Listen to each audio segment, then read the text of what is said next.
तर नमस्कार मैत्रिणींनो, माझं आता सायंकाळ झालेली आहे. मला जायचं होतं वावरात आणि हे बघा मी घेतलेलं आहे, खुरपं घेतलं आहे. त्याच्यामुळे नक्कीच तुम्हाला कळलं असेल की मी आता कशाला जाते.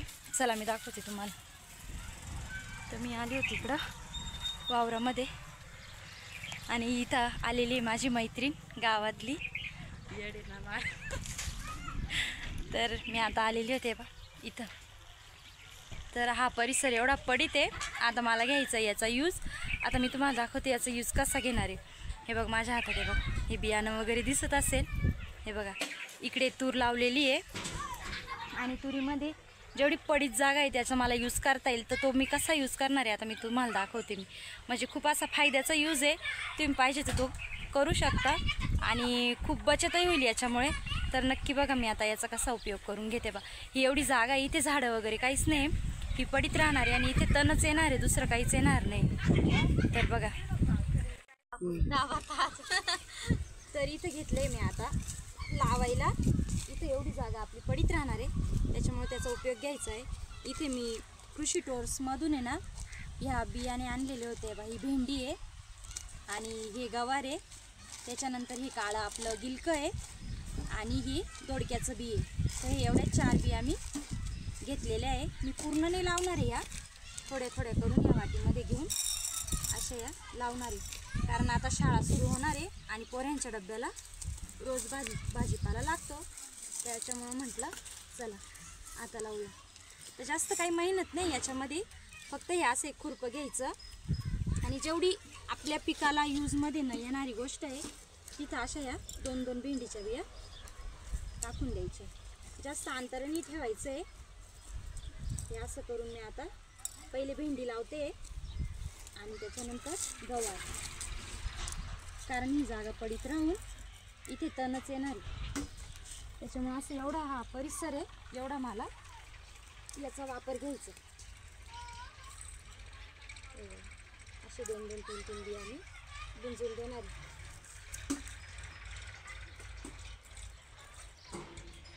आता सुरुवातीला भेंडी, मग त्याच्यानंतर गवार, असे एक एक करून मी प्रत्येक लावून देणार आहे. याच्यामध्ये आपल्याला थोडंसं अंतर ठेवायचं आहे, कारण जेव्हा झाड मोठं होईल मग ते एकमेकांना त्या झाडांची अडचण नको. आणि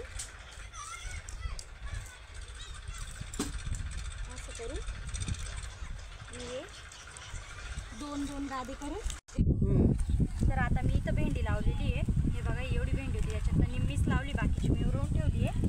ती मी पुढच्या पिकाला पण ही वापरू शकते. आता मी इथं घेतली आहे गवार. आता मी ही गवार लावते. मी ते 2 गादे भेंडीचे लावलेले आहे. आता हे 2 गादे मी गवारचे लावणार आहे. आणि ह्या बिया एकदम सोप्या पद्धतीने उपलब्ध होता कृषी स्टोअरमध्ये. कुठे गेलं तरी ह्या 10-10 ग्रॅमच्या 10 किंवा 20 रुपयाला ह्या अशा पुढे येत्या. तर मी याच्यातली निम्मीच लावणार आहे, कारण मला डब्यासाठी लागते आणि मग मी पुढच्या वेळेस पण याचा यूज करू शकते. मग मी आता इकडची भेंडी लावलेली आहे. मी आता इथे गवार लावायला सुरुवात करते. जशी आपण भेंडी लावली होती तशीच आपण गवार पण 2-2 बिया करून इथं आपल्याला रोवायची.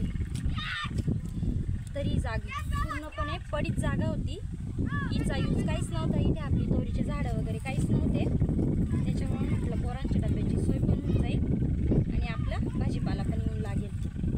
कारण प्रत्येक हप्त्याला बाजारालाही जायला परवडत नाही, कारण काही ना काही वावरातले किंवा शेतातले कामं आले की मग जमत नाही. पण पोरांची शाळा मात्र टळत नाही, त्यांचा डब्बाही करावा लागतो. म्हणून मी अशी भाजीपाला लावून देते. तुम्ही कोणताही तुमच्या पसंतीचा भाजीपाला घेऊ शकता आणि घराजवळ म्हणा किंवा शेतीमध्ये कुठे पण अशी जागा पडीत राहिली तर तेवढ्या जागेचा आपण उपयोग घेऊ शकतो आणि जास्त टाईम पण लागत नाही. हा जवळपास 1 ते 1.5 महिन्यामध्ये हा भाजीपाला आपला सुरू होऊन जाईल आणि सुरू झाला तर 3-4 महिने हा भाजीपाला कंटिन्यू चालू शकतो. आपण जे पहिलं बी उरलेलं आहे पुन्हा ते आपण पुन्हा लावू शकतो, कारण हे किती दिवस ठेवू शकतो, ह्या बियाणाला काहीच होत नाही. असं करून मी आता भेंडी आणि गवार लावून घेते. गवार लावल्यानंतर मला गिलकं पण लावायचं, दोडक्याचं दोडका आणि गिलका, कारण पोरांना दोडका आणि गिलका हे दोन्ही पण आवडतात जास्त करून भेंडी. मग जो पोरांच्या आवडीचा होता मी शक्यतो तोच भाजीपाला लावायचा प्रयत्न केला आहे. तुम्हाला जो आवडतो तुम्ही तो लावा. मी आता हे काळं गिलक्याचं आहे आणि हे दोडक्याचं असे 2 बिया घेतलेले आहे. आता जेवढं आपण भेंडी आणि गवार जवळच्या अंतरावर लावलं असं नाही लावायचं आहे. हे वेलं पसरतील याच्यामुळे आता आपल्याला हे थोडे अंतरावर लावायचे. तर मी हे जेणेकरून मेरीच्या साईडला लावते म्हणजे मला ते उंच असे बांधता येतील म्हणून.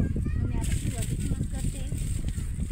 इथं सुरुवातीला मी आता इथे ह्या 3 किंवा 4 टाकते कारण वेलं नाजूक राहतं आणि ते मरू शकता लवकर. त्याच्यामुळे मी ह्या 3 ते 4 बिया टाकते. तशा मी गवारच्या आणि भेंडीच्या 2-2च बिया टोवलेल्या होत्या कारण ते झाडं शक्यतो येऊनच जातं आणि जगता पण व्यवस्थित. मग आता पहिले मी हे गिलक्याच्या 4 किंवा 5 बिया इथे टोवून देते. तर हा परिसर बिलकुलही आपल्या पिकाचा नाही आहे. हा इथे पायवाट किंवा येण्या जाण्याचाच रस्ता आहे. त्याच्यामुळे आता हे पहिलं मी इथे लावलेलं आहे तर दुसरं मी इथे लावते कारण यांना पसरावं लागेल वेलांना म्हणून यांचं अंतर जरा जास्त ठेवते मी. तर तुम्ही गच्चीवर किंवा घराच्या शेजारच्या अशा परिसरात पण लावू शकता. आता माझ्या घरात शेजारचाच परिसर होता आणि मेरीची साईड आहे. ती मेरीच्या साईडला शक्यतो काही येतच नाही कारण सावली पण राहते आणि पीक करायला इकडे जमत नाही एवढ्या कडाला. त्याच्यामुळे मी इथं आता भाजीपाला लावते. तर अशा प्रकारे मी आता निम्मे झाडं पहिले गिलक्याचे लावणार आहे आणि त्याच्यानंतर निम्मे झाडं दोडक्याचे लावणार आहे.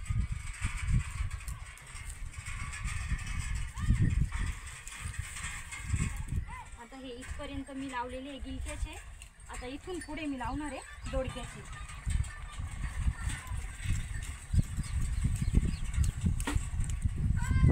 आता इथे मी दोडक्याच्या बिया ॲड करते आणि सेम गिलक्याला जी प्रोसेस केली तीच आपण दोडक्याला पण तीच प्रोसेस फॉलो करणार आहे.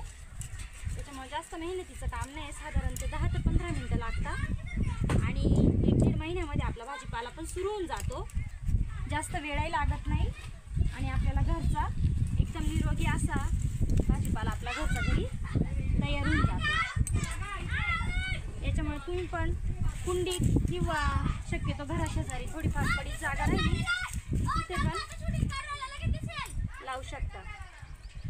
आता मी इथे गिलकं आणि दोडकं लावून दिलेलं आहे. हे बघा एवढ्याच परिसरामध्ये माझे 4 ते 5 भाजीपाल्याचे बियाणे मी इथे ॲड केलेले आहे आणि एकदम सोपं होतं. 10 ते 15 मिनटामध्ये मी हे तयार करून झालेले. तर नक्कीच तुम्हाला व्हिडिओ कसा लागला मला कमेंटमध्ये सांगा आणि आवडला तर